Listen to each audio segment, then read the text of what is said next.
to КьюАй, where we're all feeling rather jolly. Here to tickle our ribs are four jolly good fellows, the jovial Rob Brydon, the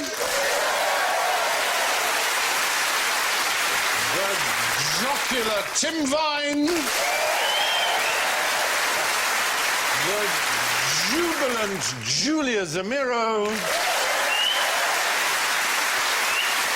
and Jesus, it's Alan Davies.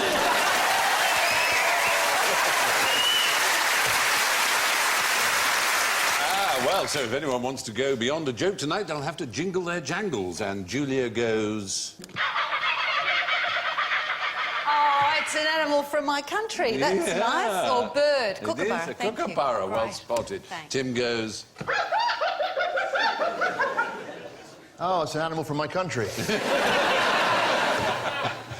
And Rob goes... It's an animal from the country. And Alan goes...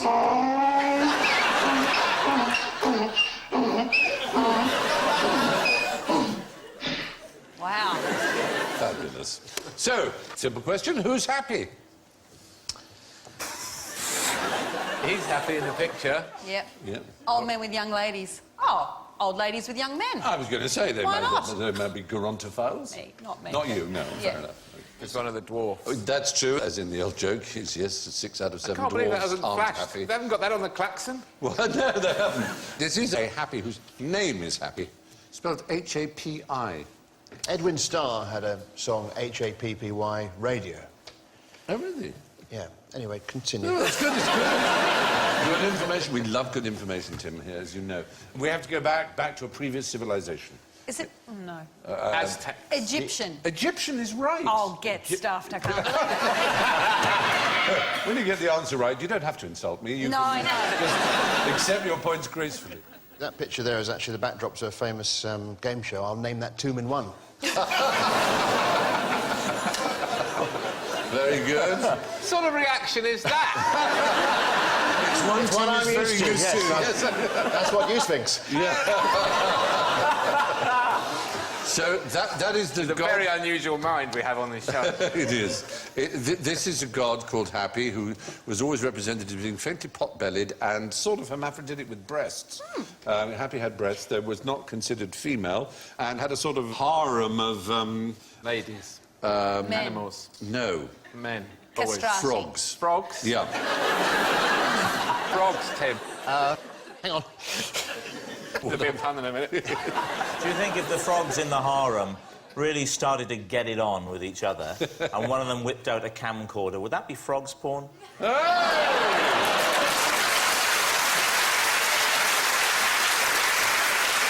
a malign influence. The worrying thing is I have actually done that joke in the past.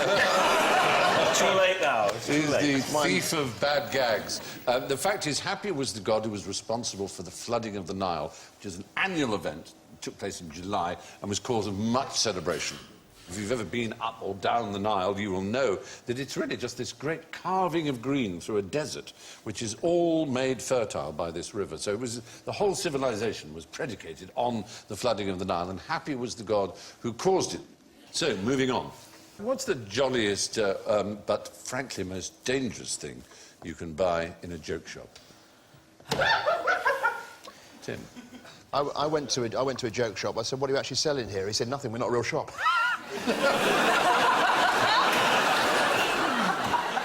Anyway, I've got some jokes here that give you an example.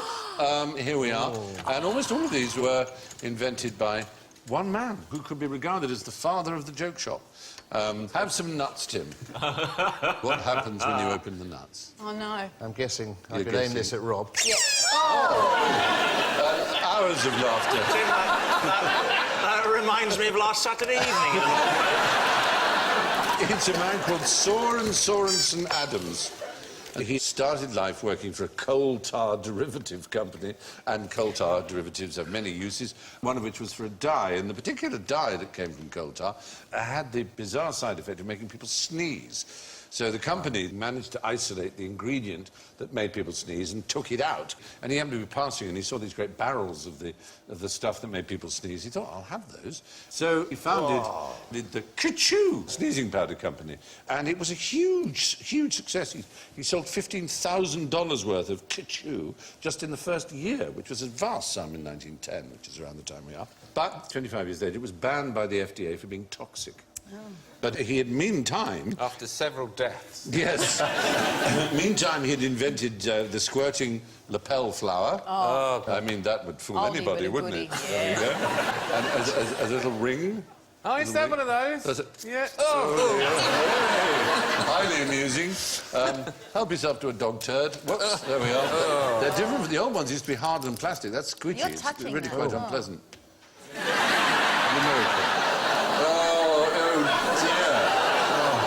That is horrible, isn't it?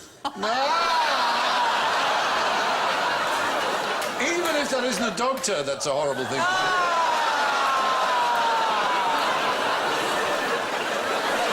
Oh, my God.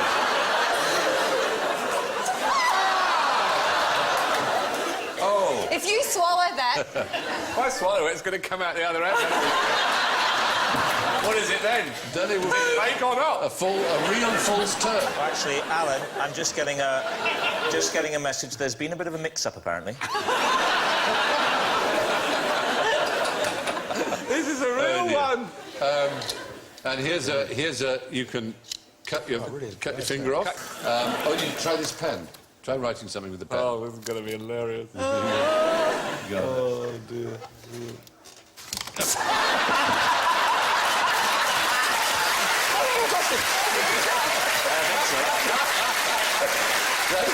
I'm really sorry, because that is quite a severe electric shock. It's not... Take your word for it. It's not insignificant, that one. That is barely a joke. It's not funny at all, Stephen. I'm so sorry. I'm so sorry. I'll give it back to you. That really hurt. A bendy pencil. I don't want a bendy pencil. A joy buzzer. He sold 3 million of these during the But you shake hands with someone. during the Depression. That's right. You put the sort of ring on your finger so it looks sort of normal. Can you buzz me? Yeah, you shake hands like that. It doesn't give you a Bit of a shock. letdown after the thing. But he passed on... I say he passed on this, I don't mean... he thought this was too vulgar to sell. The standard whoopee cushion, you might want to blow that up. Yeah. It's not Soren Lorentzen, who's the imaginary friend in the Charlie and Lola book. No, it's not. Sorensen Adams. It's quite difficult Is this a joke whoopee cushion you can't blow up? It is difficult to get the sphincter open, isn't it? Whoa! Ah, there we go, that's right. Maybe while Alan isn't looking... Alan, lean over here for a second. That's it. That's it. Take the false egg, which is hilarious.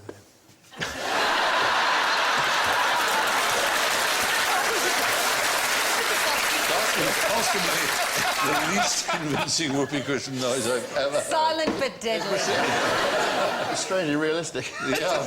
I just smothered it completely. Well, Alan's wearing a whoopee cushion silencer on his jeans. Very sensible. The best one is the remote control fart Yeah, that machine. is... Have you got one of those? I have, of course I have. Have you got one? How does Anyone it got work? one of those? You've got to get one of those. They are marvellous. You Christmas. Buried under the cushion near your arms or Yeah, something. it's funny even if you just put it under your dog's basket because the dog. The But dog goes. I can take a picture, Aaron, smile. No, God, what's going to happen now? It's Yes, it is. basically water. Anyway, we can probably put away our little tray of fun toys, having electrocuted Alan, which is the purpose of the evening. Maybe you could pass How'd me you your... blow it up then? Could you pass me you your got turd? Whoa. That's... I think if you over... Maybe. Here we Have go. a go. That's...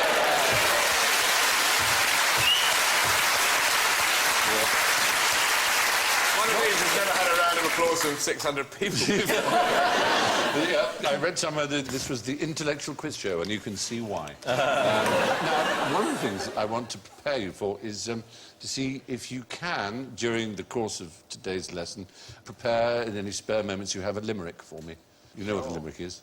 Yes. aside from being a county in Ireland. Town. Yes. There was an old town. man from Limerick who was completely unaware of a short, often humorous poems that shared the same name as his hometown.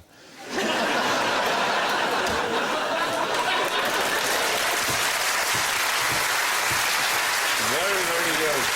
Anyway, so you'll be ready for that. But we've got a quickie for you. What happens if you put someone's hand in a bowl of water while they're sleeping? They have a little whittle, don't they? Oh, no, they don't have a little... They don't? No, it's a total myth. Total myth, but perpetuated by school children and others. All kinds of experiments been done. That splendid programme, Mythbusters, tried it. 0 wetting ensued. There's no reason why it should happen. It must have happened once. Well, by coincidence, coincidence. possibly, and that coincidence was assumed to be causal, and from that moment on, the myth was born. You can try it at home, I recommend, with your spouses and A children. bit like the one where if you wet yourself while you're driving, you crash the car. I would frankly... That's what happened to everyone. If I crashed a car, I think I would wet myself. It's the other way around, you see. See, that's what's interesting about the experiment. Yeah, it is, isn't it? What about when you fall asleep and you wake up and you've had half your eyebrow shaved off? Then you have bad friends. I do have hideous friends. Yeah, because that's the other thing that can happen. Yeah. It's all right. I'm over it. It's You fine. have your eyebrows shaved off. Yeah, you know. Obviously, I no so one... don't. Yeah, you fall asleep and someone goes, oh, this will be even funnier. Put your hand in a bottle of thing and then vroom, vroom, you wake up and you look hideous. That's just vile. I'm Australian. Anyway, Sorensen didn't sell whoopee cushions because he didn't think flatulence was amusing. So, what is the most amusing thing to come out of a sewage plant? Look at that. Oh, that's really disturbing. very isn't it? unpleasant. And there are people in the background there, bobbing along. Is that in the UK? Oh, that's the ocean. That's actually in Ghana. In Ghana. Ghana, so... Poo jokes. Is Poo that the jokes. funniest thing to come out of a sewerage? Crap jokes. Crap jokes? jokes, yeah, Crap really crap jokes. Thank you. Good on you. Yeah, there is something that really does actually cause laughter that comes out. It comes Comes out. Oh, okay, I know. Yeah, I know. It's a type of gas, then, isn't it? Yes. It's to do with... It's the same gas. I've got it, Julia. It's the same gas, like what they might call a laughing gas. Yes. But here, rather than being in canisters in a dentist's room, perhaps, Yeah. or in another medical establishment, Yeah. perhaps here it's coming out as a natural byproduct of the faeces, the waste, the fecal matter Yeah. that's gushing forth in a liquidised form. Yeah, So absolutely that's right. what it is. It is. I love it. Yep. Is it nitrous oxide? Nitrous oxide is the... I don't know, there's even there. I'll accept that Rob did the work and you... No, but I got the answer right. Stephen, can I just say this? It's called nitrous oxide.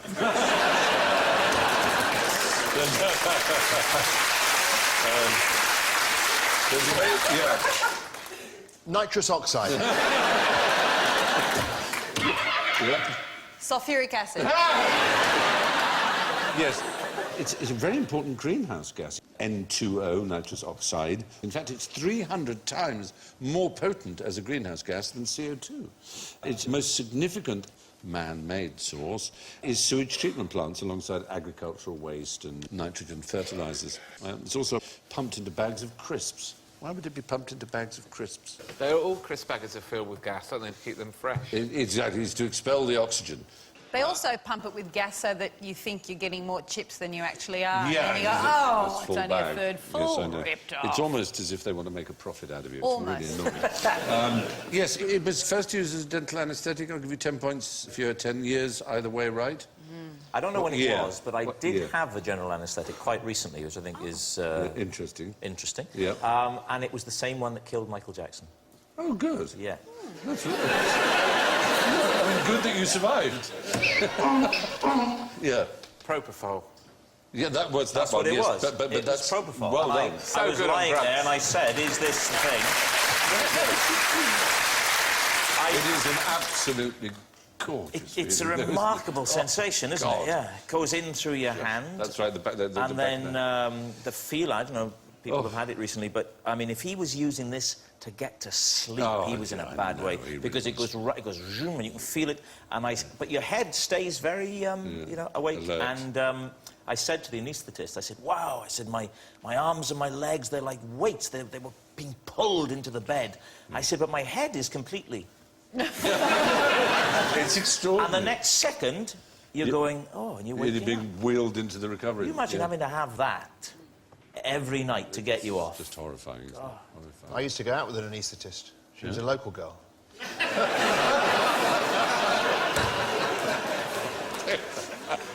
1920. No, it's a... 1930. No. 1878. No. Wow. Even earlier. 1820. 1844, yes, quite early. That early? Although it had been used before that as a recreational drug by, of course, who were the great recreational Rock drug musicians. users. No, not... There weren't many rock musicians before the 1840s. There were, but you just didn't know about it. They were there. When was Byron alive? Ah, you're in the right area. We were in the area of romantic The poets. Romantics. And who was the great opium eater, apart from Thomas de Quincey, of the romantic poets? I'm going to take a stab at this, Stephen. Pam Ayres. No. Oh, God, I despair of the country in which I live. Can the audience please provide the answer? Casanova?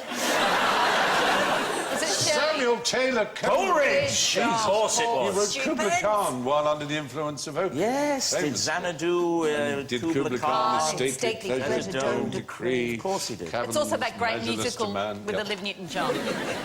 Indeed. And laughing gas, as you can see, was used as a recreational drug, and Coleridge was one of the ones to use it. In fact, he described the dreamy, sedated state. He said, the first time I breathed in the nitrous oxide, I felt a highly pleasurable sensation of warmth over my whole frame. The only motion which I felt inclined to make was that of laughing at those who were looking at me. So there you can see, there's a satirical cartoon. She of doesn't how look very willing, though. the upper that lady. class. That she must be said is being forced into it. But the others had it and are laughing. She's about to laugh, clearly. Looks like a giant whoopee cushion, actually. It does, actually. But Man it's on the got, left's got tiny chicken legs. like all lazy cartoonists, he's written laughing gas on it so that you know what's going on. Is this the inspiration for the scene in Mary Poppins where they float to the ceiling? Maybe it is. The chapter of the book in Mary Poppins in which they all do rise to the ceiling is called Laughing Gas. There's a book.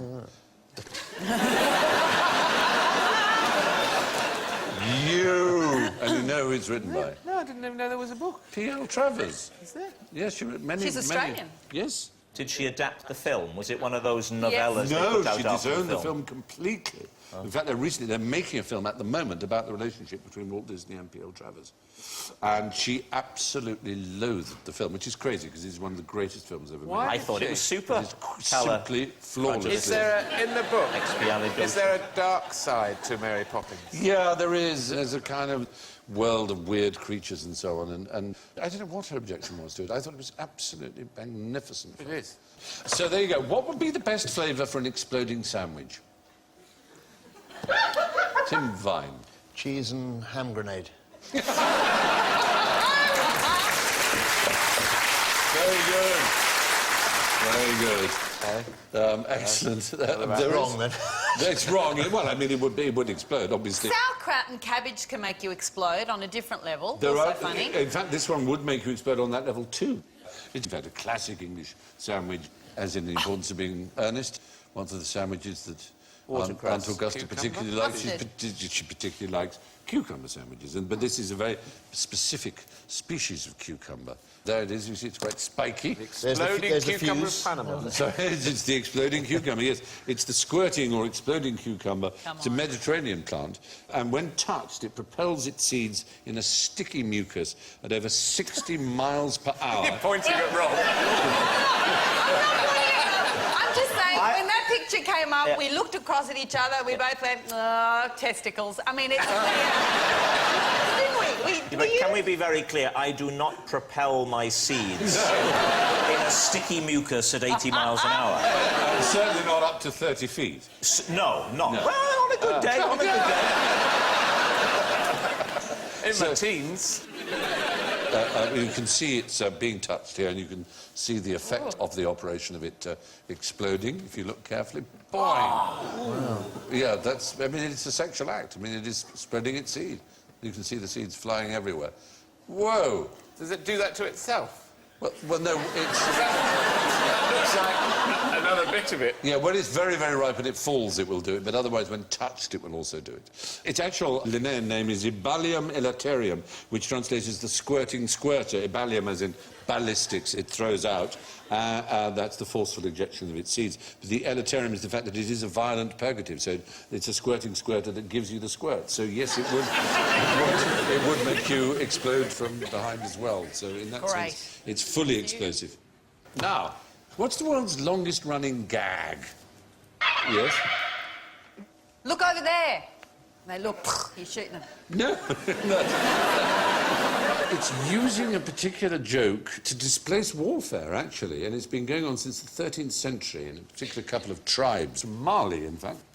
The tribes are called the Traore and the Kone tribes. And what happens is that you have to take a joke from the member of the other tribe who basically accuses you of being a bean eater, of eating lots of beans, which is an insult.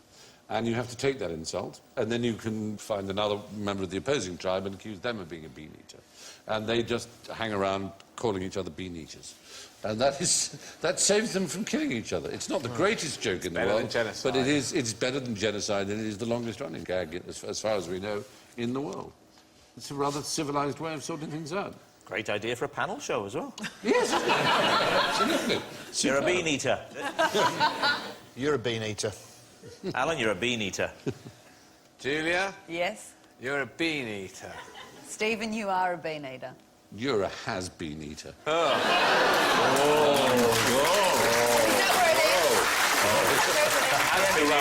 where it is? Yeah, it certainly is. There are, of course, the yo mama jokes as well, which are used in the African-American community. Your mama's so fat that she could usefully have a calorie-controlled diet and regular exercise. They're probably better than that as jokes, but mums are often used. Like, I remember the first time as an adult I went back to France to visit relatives, and, you know, my cousin driving, angry all the time. Ta mère, your mother, your mother. Yeah, and all that. And it's, you know, mums... So maybe mothers have always been... Oh, absolutely. In fact, back to Shakespeare, you've got in Titus Andronicus, "Villain, what hast thou done? That which thou canst not undo. Thou hast undone our mother. Villain, I have done thy mother." Oh. And all over the world, curses against people's mothers are very, very common. Sam Kinison does some fantastic... Yes, dead sadly. Yeah. About people shouting things, "Hey!" from the audience. "Yeah, that was the noise your mother made when I did her last night. You won't recognise her. When I was finished, I shaved her back." That's a heckler put down, isn't it? He was a furious, furious comedian, wasn't he? So, yes, the Traore and the Kone clans in Mali have been calling each other Mr. Bean, essentially, since the 13th century. What did the world's first jukebox have on offer? Is it going to be a man in a box and you give him something and he plays for you? No. Do you know where the word jukebox comes from? Yes, I've heard this, and I can't remember it. There is a story attached to this, isn't there? A juke joint was a brothel. It was a Southern American slang for a brothel, probably from the African jug, meaning disorderly or unruly. And so the popular vehicle, the Nissan Juke, is a Nissan brothel. I'm afraid so. There you go. And they were called juke houses or juke joints, and like all kinds of places of ill repute and law-breaking, of course, they served all kinds of liquor and offered dancing and, indeed, music and gambling. And then when the first commercially available box that you could put a nickel in and it played a tune, people just called it a jukebox because they kind of thought it was like making your own private little dance hall or juke joint. And the manufacturers resisted this terribly. They wanted to be called a brothel box, but that's what they became known as. The very first one is you'd actually go into a shop where there was a speaking tube and you would speak down and say, "I would like the Foxtrot in Blue by the, you know, whoever, Jelly Roll Morton," and the person at the other end would go, "Very good, sir," and he would go off and find it and put it in the record player and attach the speaking tube to the horn of the gramophone, and you would listen that way. Is that a Wurlitzer? It's a Rocola. They are beautiful things, and yet... Really of course, lovely objects. They are beautiful, and yet, of course, whenever you go to someone's house and they have one, they're almost invariably people with no taste. Except for Lee Mack. He has one, and a man with greater taste you will never encounter. He had great trouble getting up the stairs as well, didn't he? Because it weighs like a small car. Yes, the really old ones weigh an absolute ton. Well, the very old ones, of course, had the band in there as well.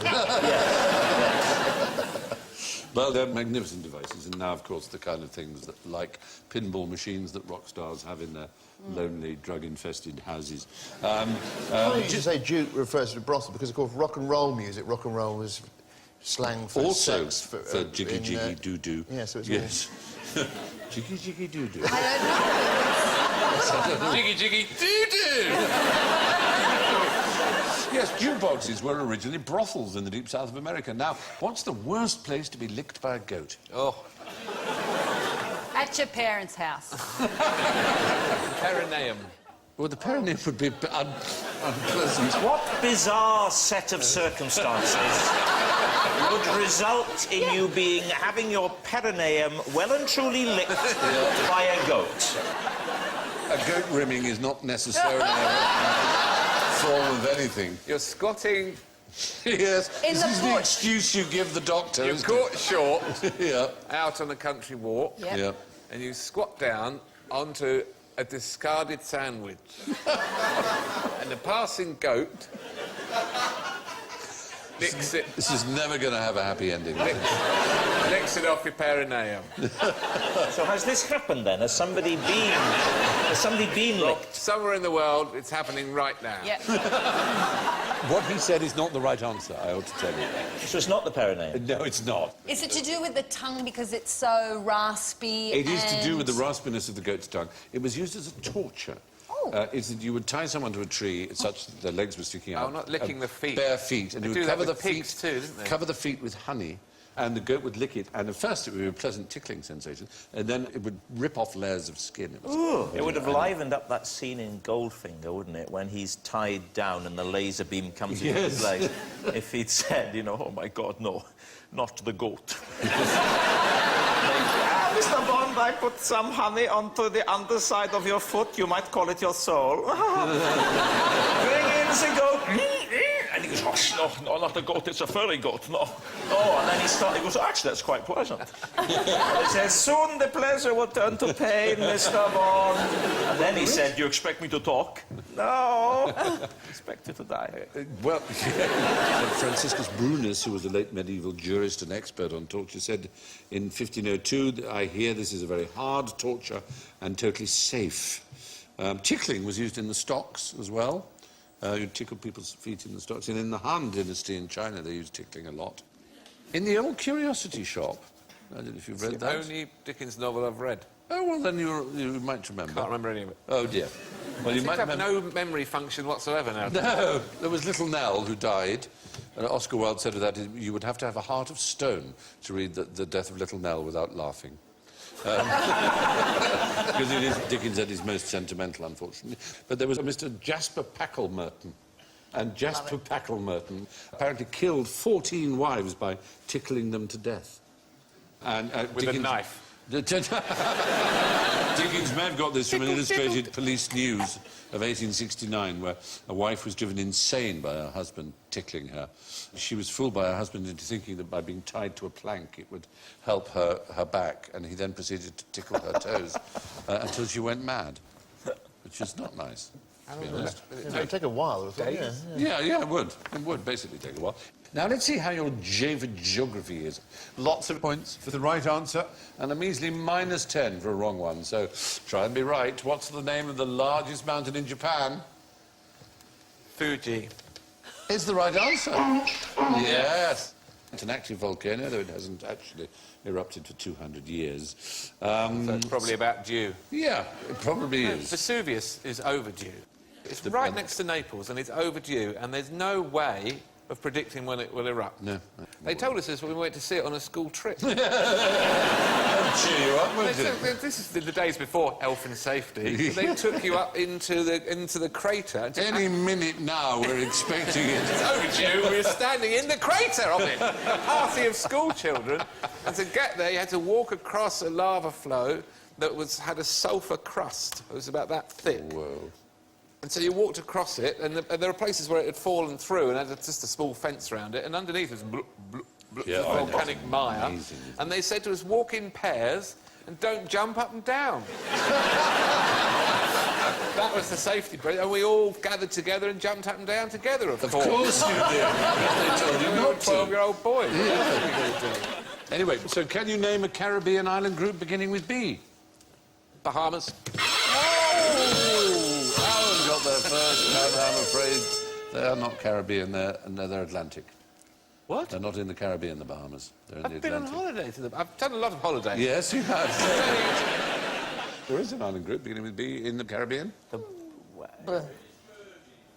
Very good in the audience. This is superb Someone shouted accent. out one of the rarest things you could possibly imagine, British Virgin.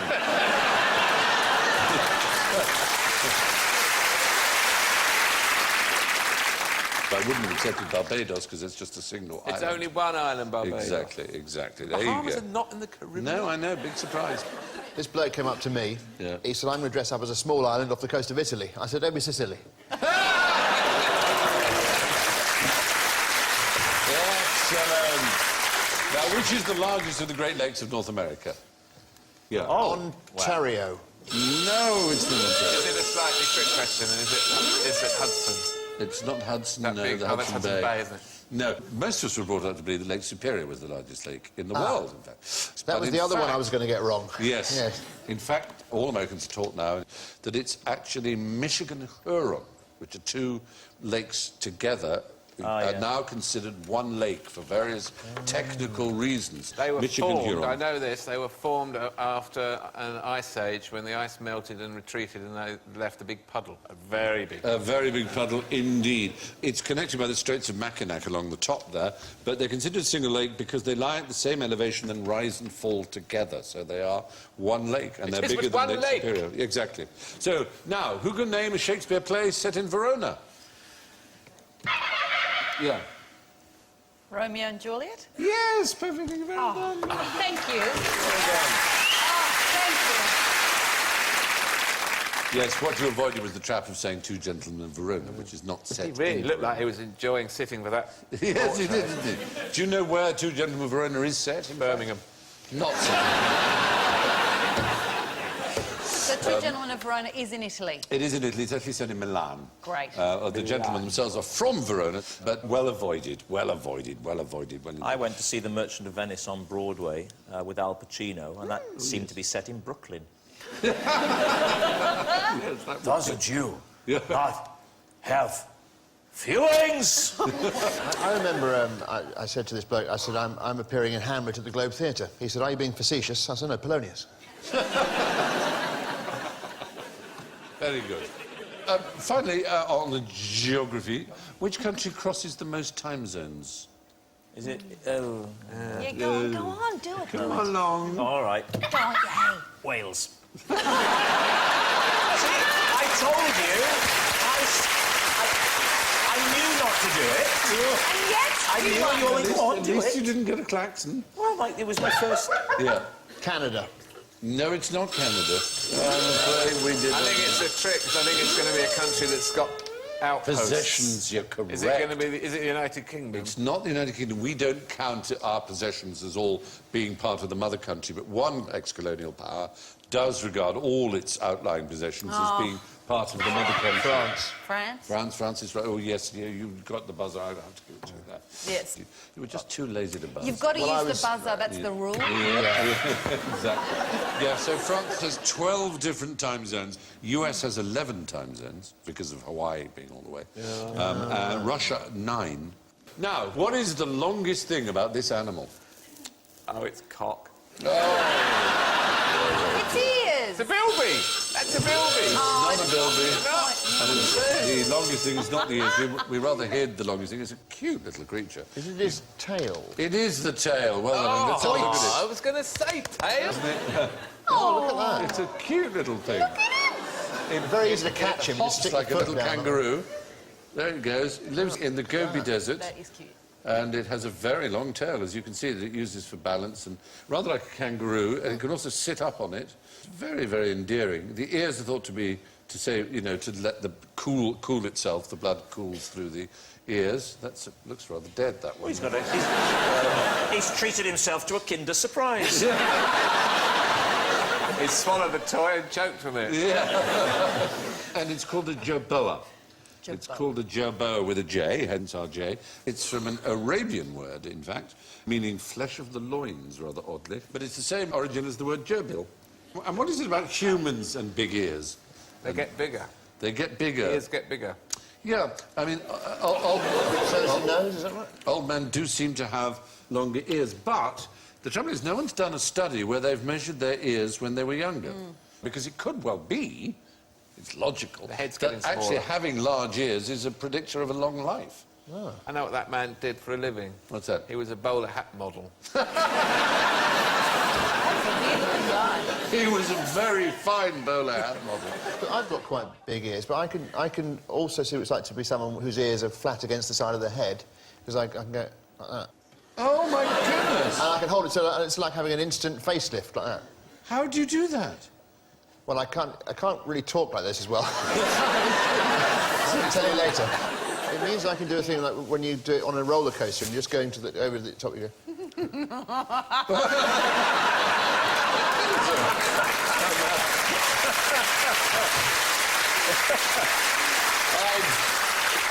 I bet your so-called serious brother Jeremy can't do that. He can't do that. Yeah, that's another way. He could another host a phone-in about it, though, couldn't Yes, he? he said.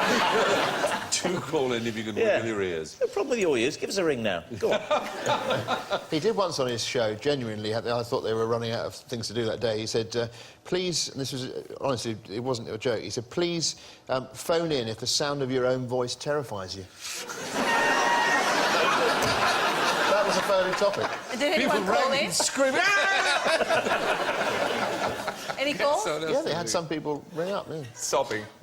So Help me, I'm so afraid!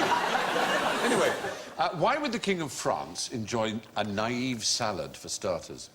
He's got a tiny head. Has he got massive ears under that wig? Of course, naive backwards is... Evian. Evian, as in the water. Isn't it? Yeah, Evian. yes, it is. Yes, it is. Mr. Fry. So it's not that it's backwards that's relevant, but it's the letters of naive make Evian, and the letters of naive salad could be rearranged to make... Dallas. No, that would be two L's, darling. You're absolutely right. Yes, Carry on. Yeah, naive salad. See if we can rearrange them. Anyone in the audience can see what's going on? Alive? Alan. Davies!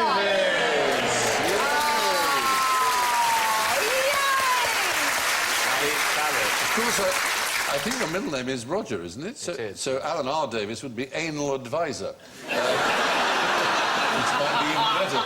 The King of France might enjoy an anal advisor. Let's get a business card done immediately. Or you could be a ladies' van. But the point is, the kings of France enjoyed an anagrammateur royal, a royal anagrammer. It was like a court jester. He would make up flattering anagrams of your name. We probably know the famous ones like Britney Spears is an anagram of Presbyterians, rather strangely, but it is. Virginia Bottomley, who was a Tory MP under Margaret Thatcher, anagrammatizes into I'm an evil Tory bigot. Which is just one of those things. And you get ones... one of the ones that was fascinating is that laptop machines is an anagram of Apple Macintosh, which is very extraordinary, isn't it? And in Japan, they had a similar sort of wordplay fest, which is where someone would start off with a haiku, 5 syllables, and then someone would add a 7-syllable line. It was called the maikuzuke, responding to the front line, and you'd add up making some witty or satirical poem on the fly. And that's why I asked you to write a limerick. So have you got a limerick for me? Any of you? I hope you have. I do. Oh, go on then. Girls first. Yeah. I carouse in a style bacchanalian, but I sleep in a way marsupalian. I like to eat cheese, but I never say please. Yes, I'm French, but I'm also Australian. Oh, very good.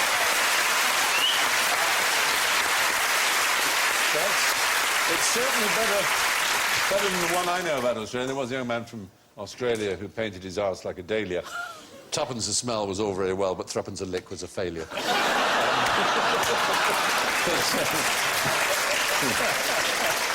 Alan, what have you got for us? I've got... There once was a show on TV that was always the smart place to be. Yeah. I'm fully aware you'd rather be there, but instead you're stuck here with me. Oh, very good.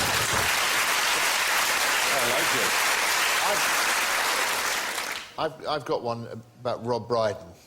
Oh. Just because I found something that rhymed with Brydon. Yeah. There was a young man called Rob Brydon whose favourite film was The Poseidon Adventure. And he would watch it regularly. That funny old man called Rob Brydon. Very good, that's not an easy one. Yeah. It's easy to win on QI. You don't need an IQ that's high. Try not to be haughty, just be a bit naughty and make sure you please Stephen Fry. Yeah! Very good. Highly flattering at many points. Appearing one night on QI, I made up 3 facts on the fly. The first was untrue, the second was 2, and the third was about the size of my cock, and it was no exaggeration. Well, Yes, Rob, what have you got for us? nothing, as will become evident. There once was a chap called Tim Vine. Oh, hello. Whose punning was simply sublime. Sat next to Alan. Oh, bugger. OK. There once was a man called Tim Vine, whose punning was more than just fine. Sat on the panel with no end of flannel, that lovely young chap called Tim Vine. Oh, that's very good. Very, very fine. This is one I read in one Piccolo book of jokes. There was a young man from Devizes whose ears were different sizes. One was quite small and no use at all. The other was huge and won prizes. Oh, that's very sweet. I like that. Excellent. Well, the strange thing about limericks is no one knows why they are called limericks. They seem to have no relationship to the town of Limerick, but they continue to be popular and sometimes excessively rude. There was a young chaplain from King's who talked about God and such things, but his real desire was a boy in the choir with a bottom like jelly on springs. There we go. Fair enough. Top that. Yeah. That brings us to the somewhat predictable punchline that we call the scores. And let's see what's been happening. Well, divine as he is, I'm afraid in last place with -27 is Tim Vine.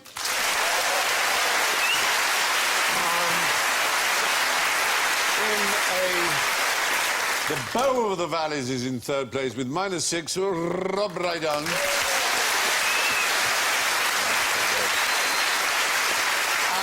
Far from a failure, that wonderful Franco-Australian Julia with -3. It makes men gasp and stretch their eyes. Alan Davies is clear winner with +12.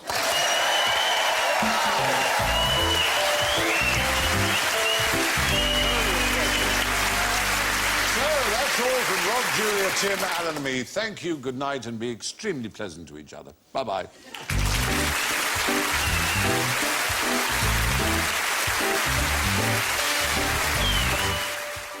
And QI XL continues on Friday at 10 o'clock. Exposing the scandal which saw thousands of children deported from care in the UK to Australia back in 1986. Film drama Oranges and Sunshine is next.